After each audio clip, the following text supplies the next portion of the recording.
Sa Setyembre, magkita tayo sa siyudad ng New York. Sige, pangako magkikita tayong muli.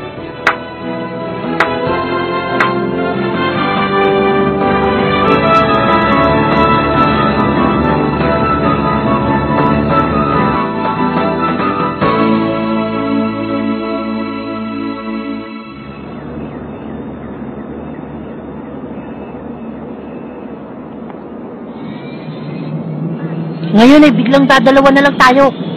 Ano nang gagawin natin? Ano? Siyempre, kailangan natin mag-ensayo. Ha? Para saan? Dapat magsaya naman tayo. Makinig ka nga. Sa tingin mo ba kung ganyan ka lang kalakas makakaya mong labanan si Hisoka pag nakita kayong dalawa? Kukulangan ng kalahating taon. Siguro nga kahit 10 taon pa. Halika nga, ipapaliwanag ko sa'yo na maintindihan mo. Ito si Hisoka. At ito naman si Hanzo. Oh, sige. Ang kakayahan ni Hisoka, si Hanzo, ay hanggang dito sa guhit na ito. At kung ang kakaya mo naman... Ha? Nandito, dahil kaibigan pa kita. Grabe naman. Eh hanggang saan naman ang kakayahan mo? Ang sa akin? Teka, siguro mga... hanggang dito. Malamig pa ulo ko niyan. Galing ko talaga. Talaga? Kung ganun, mas magaling pa sa'yo si Hanzo. Ano yun? Kinuha, napakagaling mo talaga. Huwag ka naman ganyan. Nakakaya tuloy.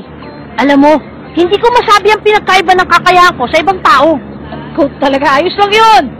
Ang sinasabi ko sa'yo, puro pagtatansya lang. Talaga? Tinatansya mo lang?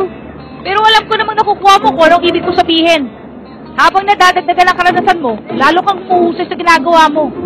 Tsaka kung marami ka nang nalalaman, mabuti pa itago mo na lang. Para hindi ka mapag-aralan ng iyong mga kalaban. Siya nga pala, talaga mahusay yung si Hisoka, no? Oo. Kung hindi mo pwede ng pagsasanay sa 6 na buwan, hindi mo siya makakaya. Gon, meron ka bang pera? Ang totoo niyan, ubus na eh. Ako rin, mauubos na.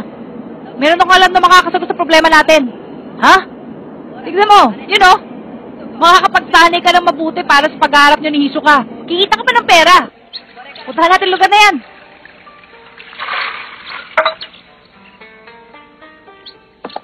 Kamusta na kaya sila? Ano na kaya ang pinagagawa nila ngayon? Sa palagay ko may kumikita na malaking pera. May gumagawa na rin ng pangalan sa kasaysayan. May nangangarap na matataas at biglang babagsak.